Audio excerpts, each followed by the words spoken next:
Death, taxes, Purdue football.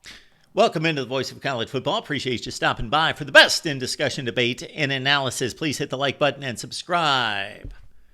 Big Ten Power Rankings.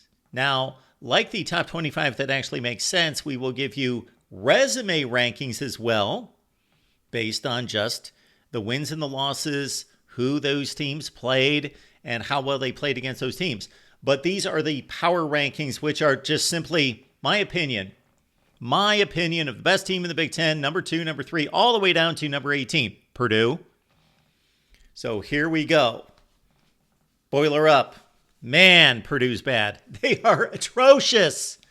How can they be this bad? Ryan Walters, you've got a lot of splaining to do. Outscored by FBS opponents 184-44. Hudson Card. Oh, man, you got a feel for this guy.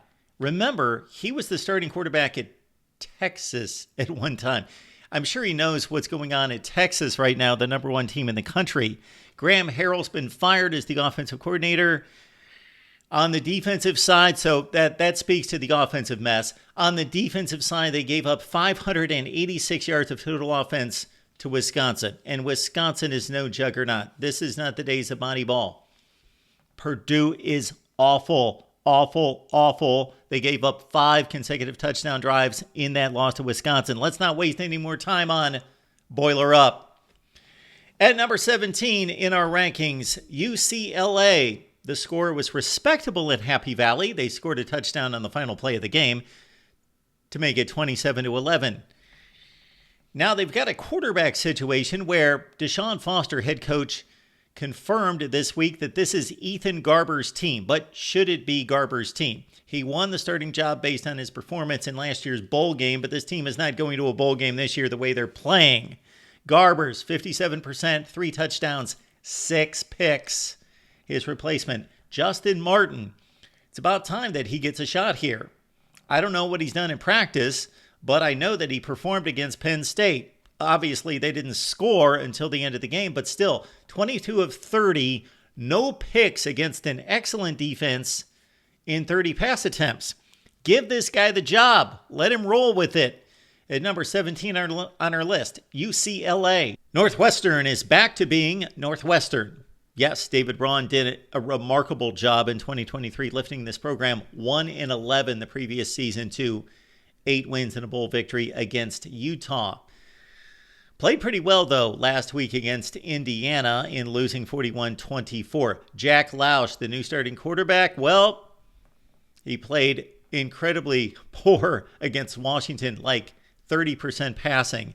Much better against Indiana, 243 yards. Maybe there's some hope for the Wildcats as they travel to Maryland this week. At number 16, the Cats. Maryland has been ascending up the Big Ten ranks in recent years under Mike Locksley. 7-6, 8-5, 8-5, 3 consecutive bowl wins. However, they have been eyeing the upward trajectory and staring at the elite, and they had competitive losses against Ohio State and Michigan last year, taking a major step back because they have been eyeing the elites and trying to reach that level. But, the teams behind them have caught them and passed them. Michigan State, 10-point underdog, won at Maryland. And then, of course, 2 weeks ago, Indiana wins by 2 scores against the Terps. And the Terps had a 4-0 turnover advantage. So they got completely outplayed by Indiana.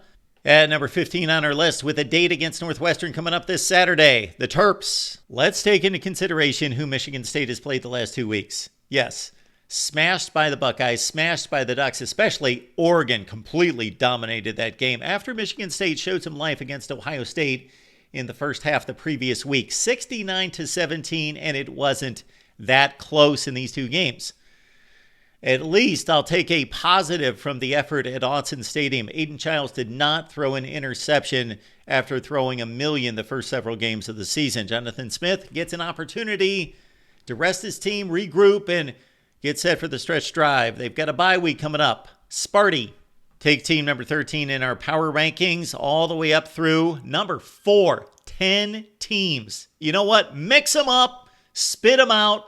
Anyone can beat anyone else. But let's start with Wisconsin.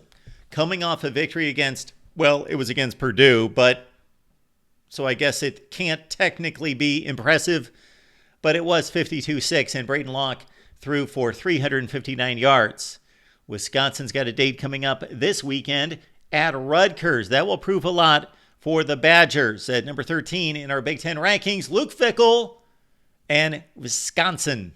Did you happen to notice PJ Fleck, after the officials on the field ruled that Max Brosmer did not break the plane and scored the game-winning touchdown on 4th and goal against USC before it was overturned, jumping up and down, red in the face, jumping up and down like he was on a hot seat or something. Yes, Minnesota football has not looked good over the last year and a half. However, 2 consecutive good showings. Well, the first one did not come through all the way through. They did not complete the comeback at the Big House 2 weeks ago against Michigan, but a strong effort in that one, followed up by a superior pass rush against Miller Moss and a come-from-behind victory as Max Brosmer hit 15 of 19. Some life in Minneapolis as the Gophers move on to 3-3 at number 12 on our list in the Big Ten. Row the boat. Of course, we invite you to leave those comments and questions down below, but again, keep in mind that these rankings are awfully close at this point. At number 11, Rutgers. They almost got shut out at Nebraska, coming off a huge win, back-to-back weeks actually, against Virginia Tech by 3 and Washington by 3. Off to a great start, but still trying to find some offense. Ethan Kalkumanis had to put it up 37 times in Lincoln. That's not Greg Schiano's game. Could not run the ball, 2.5 yards per carry against Nebraska. Rutgers coming up with a date against Wisconsin. That's going to be key in these Big Ten power rankings. At number 11, Schiano and the boys. I said off the top, death taxes Purdue football. Well, that's a new one. Death taxes Iowa defense, Iowa special teams, and I guess to the negative, Iowa offense. Well, the Iowa offense is better, but still shut out until about 4 minutes left against Ohio State. So not that much better, but better against the bad teams. The Iowa defense, though, pushed around in this game. Gave up just a tick under 7 yards per carry to Travion Henderson and Quinshon Judkins. Iowa's got 2 losses. They got to be perfect to complete their college football playoff hopes. At number 10 on our list, Hawkeyes. The old saying goes, if you got 2 quarterbacks, you got no quarterbacks. Well, what if you've got 3 quarterbacks? Well, if you've seen these 3 quarterbacks play, you again realize that you've got no quarterbacks if you wear maize and blue. Alex Orji replacing Davis Warren, the turnover machine. Alex Orji can't throw a forward pass. Jack Tuttle, who's pushing Social Security, thrust into the lineup to try to bail out the maize and blue against Washington. It initially provided a spark, but Michigan goes down to Washington 27-17. They got a bye week to try to fix things on the offensive side of the ball, but this is actually a failed situation on both sides of the ball. As the Michigan defense, nothing close to what they've been in past years, as Will Rogers tore him up for about 330 yards through the air. At number 9 in the Big Ten power rankings, the defending national champs. I said it all off season. I'll say it one more time, or maybe another 50 times. There has not been a program in the history of college football with as much turnover in one offseason as the University of Washington. New head coach, coaching staff, quarterback, complete offense, defense. 21 of 22 starters turned over. 21 of 22 from, of course, a team that went to the national championship game. So Washington was going to be awful this year, right? No, they're pretty darn good. And they're right in this mix of 4-13 in the Big Ten. They can win a lot of games in the Big Ten. They should have won in Piscataway against Rutgers had they made some field goals. But they dropped that game on the final play of the game with a missed field goal. Come back and beat Michigan. We're down at the goal line against Washington State. Could have won that game. Could be undefeated. Could have another loss. Again, it's the mid-tier of the Big Ten, and it's Washington. At times, they've looked like the USC of old. Unfortunately, at times, they've looked like Clay Helton's worst USC teams. 1-2 in the Big Ten, following a loss at Minnesota in which Miller Moss was not protected. The offensive line breakdowns against Michigan and Minnesota have Penn State defenders licking their chops as the Nittany Lions travel cross country to go to the Coliseum. At number 7 on our list, SC. Nebraska won a game by one score. Nebraska won a game by one score. No. Nebraska won a game by one score. Nebraska. Hey, everybody. Nebraska won it. Yeah, holy. Nebraska. Scott Frost is no longer in the building. Nebraska 14, Rutgers 7. That's technically, the math isn't great, but yeah, that's a one-score game. Nebraska won. Dylan Raiola did not play well, 13 of 27. The Huskers defense, of course, did against a pretty limited Rutgers offense. This should be quite the stretch drive for Nebraska football as we settle that mid-tier in the Big Ten. It's going to be mighty interesting. The Huskers have a bye before, of course, taking their one-loss records through the rest of the Big Ten. At number 6 in our Big Ten rankings, GBR. So Illinois not ready for prime time. Did we really expect that? To me, they've got a hell of a head coach. They've got an excellent defense, especially in the secondary. Got a quarterback who's only thrown one pick. Got some playmakers on the outside, including Pat Bryant. Illinois performed pretty well in Happy Valley, but shut down on the offensive side. Now, after a bye week, it's their lucky week. They get to play Purdue. At number 5 in our Big Ten power rankings, Illinois. So let's get this straight. Purdue sucks. Michigan and Ohio State suck. What Kurt Cignetti failed to say is that Indiana doesn't suck. We said that our 13 through 4 placements in our rankings were pretty much bunched up and you could draw out any team, and that still holds, but IU's earned it. Number 4 ranking, 6-0 for the first time since 1967. This team averaged 22 points per game, number 122 in all of college football.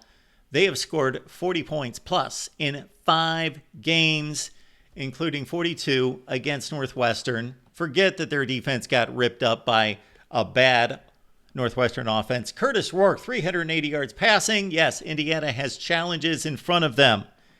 But for right now, they got a bye week to enjoy and get ready for these final 6.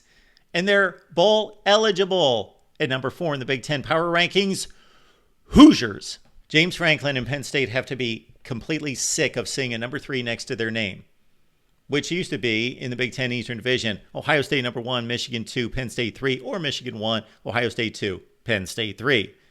Well, number 3 in our Big Ten power rankings isn't quite bad in an 18-team league.